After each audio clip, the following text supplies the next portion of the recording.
IA par jour, lettre d'IS4. Par une IA par jour.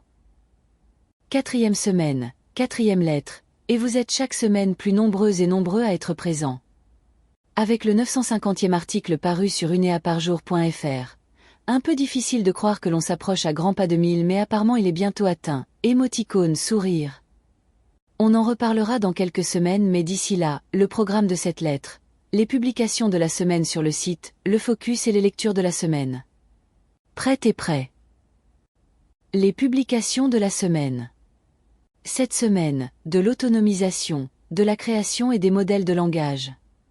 Next Browser pour automatiser des tâches web à partir d'une instruction avec la possibilité de programmer des actions récurrentes. https://www.duonoparjao/nextbrowser. Rémi pour centraliser et résumer vos newsletters en un seul endroit avec une livraison chaque matin. https://www.duonoparjao/remy. Rêve pour générer et éditer des images via un chatbot, avec une persistance des éléments et une édition fine des objets. https://www.duonoparjao/revy.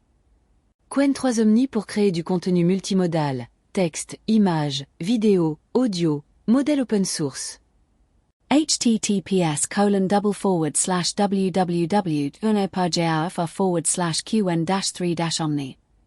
Visual GPT pour générer ou retoucher des images, infographies et cartes mentales avec 12 outils intégrés. https://www.duonoparjao/visual-gpt. IA de Canva pour guider la création de visuels, textes et présentations dans Canva. https://www.duonoparjao/ia-canva. Locally pour utiliser des modèles de langage localement sur iOS, sans connexion et sans compte. https://www.duonoparjao/fr/locally. Le focus de la semaine. Cette semaine, un focus lié avec Qwen 3 Omni et Locally, centré sur la génération locale directement dans son appareil.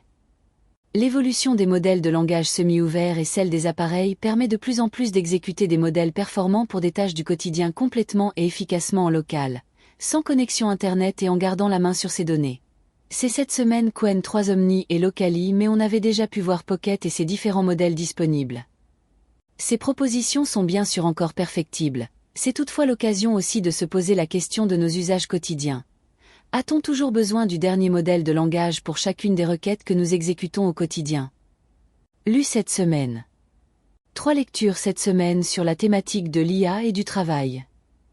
La voix IA de Lara Croft supprimée dans Tomb Raider après la plainte de sa doubleuse sur Numérama. Un post LinkedIn de Benoît Raphaël qui présente GDPVAL, une évaluation des modèles de langage sur des 1300 tâches authentiques réalisables par des humains. Présentation complète par OpenAI et donnée sur Hugging Face. Ces 2 lectures furent pour moi l'occasion de relire le dossier IA et Travail publié par Café IA en collaboration avec France Nom et Laboria.